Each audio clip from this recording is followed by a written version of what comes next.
Okay, I'm going to post another baking video, recipe video.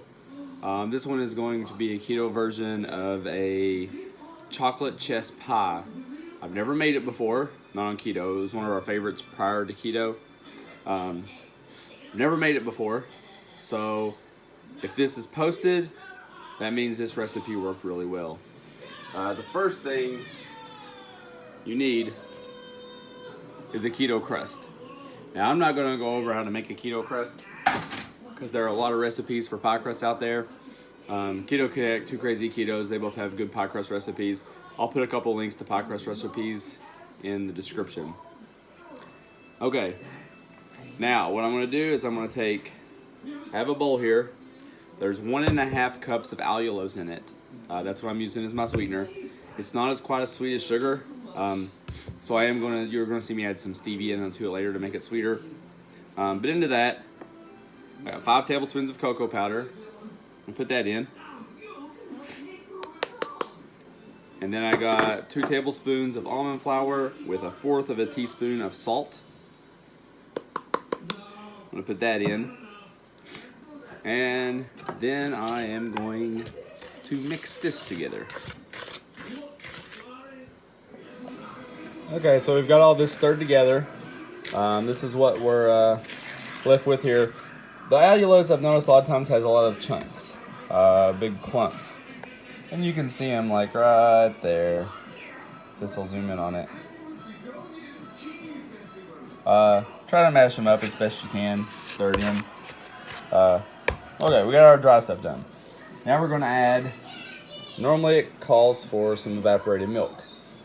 Evaporated milk is not something that we have. So for 1/2 cup of evaporated milk, what I did was I actually used 3/8 cups of almond milk and 1/8 cup of heavy cream.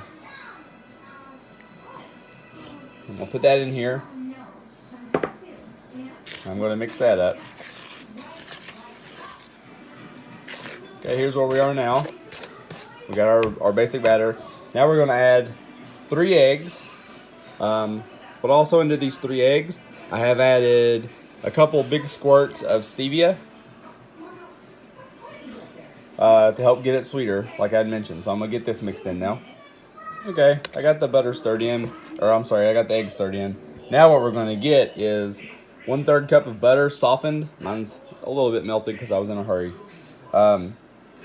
And we're also going to put in some vanilla. So let's get the butter in.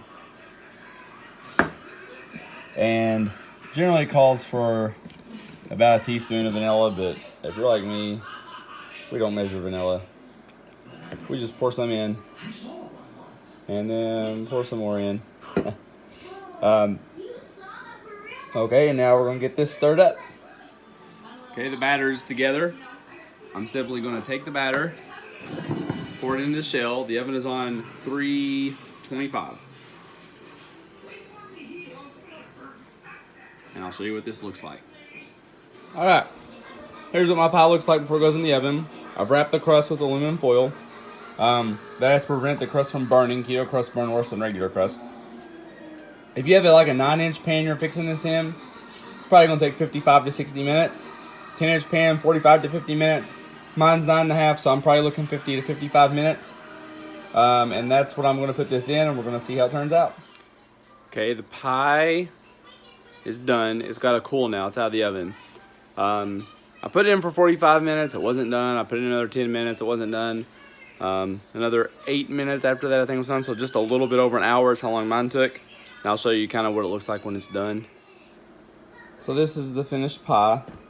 You can see it's just a little bit jiggly in the middle. You don't want this part out here jiggly when it's kind of done, but the middle is going to be jiggly till it sets up. And it'll set up as it cools. So I'm gonna leave it here to cool. Once it's cooled, we'll start on the topping for it. Okay, now my pie's cooled, so I'm going to make my topping, which is gonna be just basically a whipped cream and then some chocolate drizzle on top. For the whipped cream, we're gonna use 2 cups of cream, heavy cream, and I put in 1/4 cup of allulose, and I put in a couple droppers full of stevia, and I poured in some vanilla. Now all I'm going to do is put this in my mixer and whip it up until we get some like thick, heavy cream, whipped cream.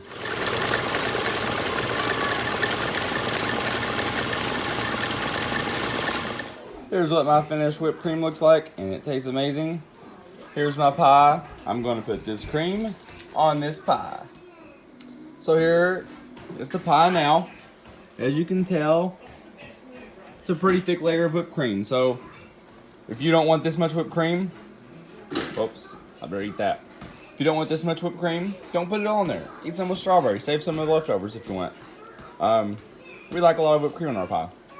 But that's what we're working with. I'm going to get some chocolate on it, and then we're going to put it in the fridge. Okay, so literally, all I'm going to do for the chocolate sauce, what I used to do is just use Hershey syrup. Can't do that anymore, right? Even the sugar-free Hershey syrup I wouldn't use because it's used with maltitol. But what I've got is I got a few chunks of some chocolate, make-believe chocolate that hardened. And I'm just going to put that in a bowl with some butter. You can use Lily's chocolate, make-believe, the sugar-free chocolate chip that's keto-friendly. We'll put this in the microwave, melt it, and then drizzle it on top of the pie.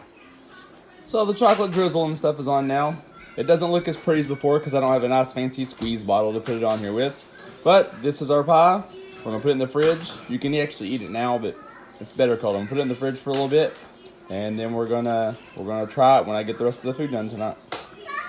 Okay, here's what the pie is looking like. It's not fully cold yet, and the whipped cream's kind of sliding off on me, but this is what the gist is. You got your chocolate layer. Above that, you got your whipped cream that we made. And as you can tell, I've eaten a piece already. But there's what it looks like. It is heavy on the whipped cream, but it is delicious. So here's a bite. We got our chocolate layer, the crust, the cream.